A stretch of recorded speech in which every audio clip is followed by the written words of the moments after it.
नमस्कार, आदाब, सत श्री अकाल, जय भीम, जोहार। मेरा नाम है नवीन कुमार।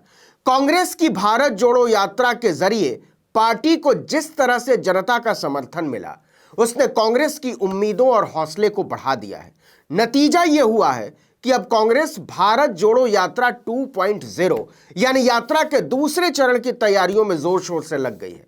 हालांकि जनता से पार्टी का संपर्क न टूटे, इसको ध्यान में रखते हुए महासचिव प्रियंका गांधी के नेतृत्व में पार्टी हाथ से हाथ जोड़ो अभियान भी निकाल रही है।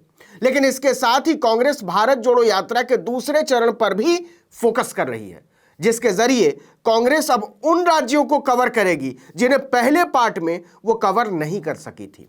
इसका दूसरा मकसद यह भी है कि 2024 लोकसभा चुनाव तक पार्टी जमीनी स्तर पर एक्टिव रहना चाहती है। इसका फायदा उसे आने वाले विधानसभा और लोकसभा चुनाव में मिल सके, इसकी उम्मीद है उसको, क्योंकि कुल 13 राज्य हैं जहां 2024 के आम चुनाव से पहले विधानसभा चुनाव होने वाले हैं। अब चलिए समझ लेते हैं भारत जोड़ो यात्रा 2.0 को लेकर कांग्रेस की प्लानिंग क्या है। जैसे यह यात्रा कहां से शुरू होगी, कहां तक जाएगी, किन किन राज्यों से होकर गुजरेगी, तो आपको बता दें कि यात्रा पश्चिम से पूर्व की तरफ निकाली जाएगी। पहले क्या हुआ था, दक्षिण से उत्तर। मिली जानकारी के मुताबिक यात्रा का दूसरा चरण अक्टूबर गांधी जयंती के दिन गुजरात के पोरबंदर या साबरमती आश्रम से शुरू हो सकता है। इस फेज में मणिपुर, नागालैंड, मेघालय, असम, पश्चिम बंगाल, बिहार, झारखंड, यूपी, छत्तीसगढ़ और गुजरात को कवर करने पर विचार किया जा रहा है। दूसरे चरण में ज्यादा से ज्यादा राज्य कवर करने के हिसाब से रूट चार्ट तैयार किया जा रहा है। ईस्ट से वेस्ट की दूसरी भारत जोड़ो यात्रा की दूरी भी 3,500 किलोमीटर के आसपास रखी जाएगी, ऐसा कहा जा रहा है। यहां गौर करने वाली बात यह है कि यात्रा के इस फेज में इस बात का ध्यान रखा जा रहा है कि जिन राज्यों में कांग्रेस की स्थिति कमजोर है, वहां यात्रा ज्यादा समय बिताए और जनता से संपर्क में आए। क्योंकि अगर 2019 लोकसभा चुनाव पर नजर डालें तो यूपी सहित कई राज्यों में पार्टी की स्थिति बहुत कमजोर रही है। 2019 के लोकसभा चुनाव में पार्टी को इधर की 272 सीटों में से केवल 10 सीटें मिली थी। इनमें से यूपी में 1 सीट थी, मध्य प्रदेश में 1, बिहार में 1 और बंगाल में 2 सीट।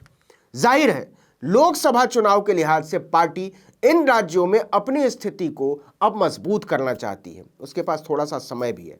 इसीलिए भारत जोड़ो यात्रा को मिली सफलता को देखते हुए पार्टी ने दूसरे चरण की प्लानिंग की है। यात्रा के रोडमैप के मुताबिक दूसरा चरण लोकसभा चुनाव से पहले खत्म हो जाएगा और यात्रा जिन प्रदेशों से गुजरेगी उनमें लोकसभा की लगभग आधी सीटें पड़ेंगी। तो क्या कांग्रेस को इसका चुनाव में फायदा मिल सकता है? सबसे बड़ा सवाल तो यही है। इसके लिए आपको पहले चरण की यात्रा और इसकी इंजीनियरिंग को समझना पड़ेगा, सोशल इंजीनियरिंग को भी। भारत जोड़ो यात्रा के पहले चरण को याद कीजिए। इसकी शुरुआत राहुल गांधी के नेतृत्व में 7 सितंबर को तमिलनाडु के कन्याकुमारी से हुई थी। 12 राज्यों और 2 केंद्र शासित प्रदेशों का सफर पूरा करते हुए 30 जनवरी को यह यात्रा जम्मू कश्मीर के श्रीनगर में खत्म हुई थी।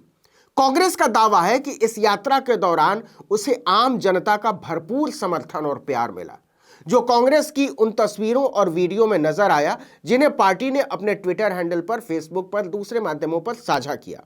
इतना ही नहीं, राहुल गांधी के कई अंदाज भी देखने को मिले।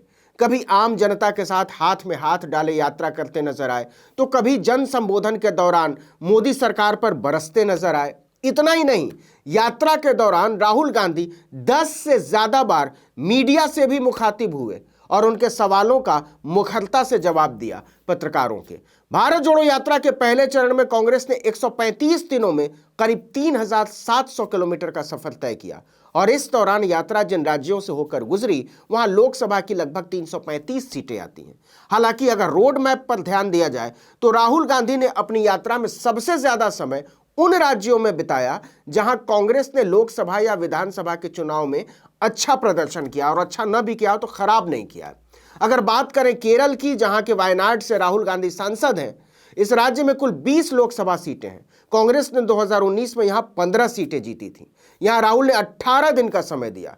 वहीं राहुल गांधी ने मध्य प्रदेश में 16 दिन दिए, राजस्थान में 18 दिन और महाराष्ट्र में 14 दिन का वक्त, क्योंकि मध्य प्रदेश और राजस्थान में इस साल के आखिर में ही विधानसभा चुनाव है। साथ ही कर्नाटक में इसी साल अप्रैल में चुनाव होने हैं। यहां राहुल की भारत जोड़ो यात्रा सबसे ज्यादा 21 दिन रही। कर्नाटक में भी भाजपा ने 2019 के लोकसभा चुनाव में 28 में से 25 सीटें जीती थी। यानी राहुल ने उन राज्यों पर फोकस किया जहां भाजपा कमजोर है या फिर कांग्रेस भाजपा को सीधे टक्कर दे सकती है। जो गौर करने वाली बात है वो ये कि उत्तर प्रदेश को भारत जोड़ो यात्रा के दूसरे चरण में भी शामिल किया गया है। इसकी वजह है उत्तर प्रदेश में कांग्रेस की खस्ता हालत।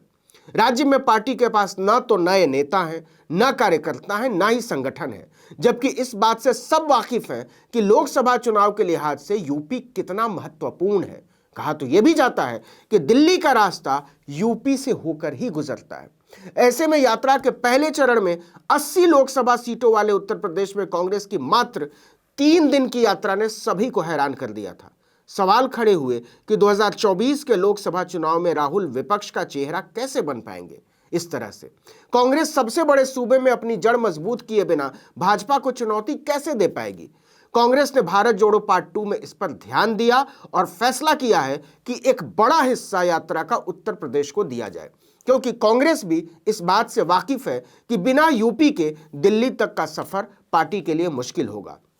लेकिन जो बात सबसे ज्यादा गौर करने वाली है वो ये कि पहले चरण की तरह दूसरी चरण की यात्रा गैर राजनीतिक नजर नहीं आ रही है, जबकि खुद राहुल गांधी ने बार बार कहा था कि उनकी भारत जोड़ो यात्रा पूरी तरह से गैर राजनीतिक है और इसका कांग्रेस पार्टी से कोई लेना देना नहीं है।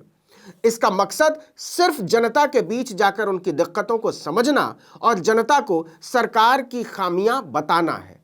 लेकिन जिस तरह से पूरी सूझबूझ के साथ इस यात्रा की प्लानिंग की गई, इसे निकाला गया, उसे देखकर साफ अंदाजा लगाया जा सकता है कि इस यात्रा का मकसद 2024 लोकसभा चुनाव में कांग्रेस को मजबूत करना है। इसमें कांग्रेस को कुछ हद तक सफलता भी हासिल होती नजर आ रही है और उसी सफलता को देखते हुए कांग्रेस भारत जोड़ो यात्रा के दूसरे चरण की तैयारियों को अंतिम रूप देने में लगी हुई है। दरअसल भारत जोड़ो यात्रा का जो सबसे बड़ा हासिल है वो ये कि राहुल गांधी की मजबूत नेता के तौर पर छवि बनी है, जिसके पास संवेदना है, हर तबके के लिए प्यार है, धैर्य है और भारतीयता को लेकर एक साफ समझ है।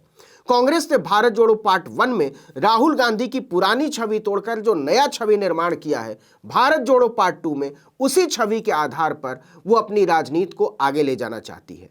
इस वीडियो में इतना ही, लेकिन अगर आपने आर्टिकल 19 इंडिया को अब तक सब्सक्राइब नहीं किया तो फौरन कर दीजिए, बेल आइकॉन दबाइए, घंटी जैसी आकृति लाइक कीजिए और कमेंट करके बताइए हमारा वीडियो आपको कैसा लगा। यूट्यूब पर देख रहे हैं तो हमारे चैनल को सब्सक्राइब कर लीजिए, फेसबुक पर देख रहे हैं तो हमारे पेज को लाइक कर लीजिए, इंस्टाग्राम पर हमें फॉलो कीजिए और हमारा ट्विटर हैंडल है article19_India और मेरा ट्विटर हैंडल है नवीन जर्नलिस्ट। आप मुझे भी फॉलो कर सकते हैं। नमस्कार।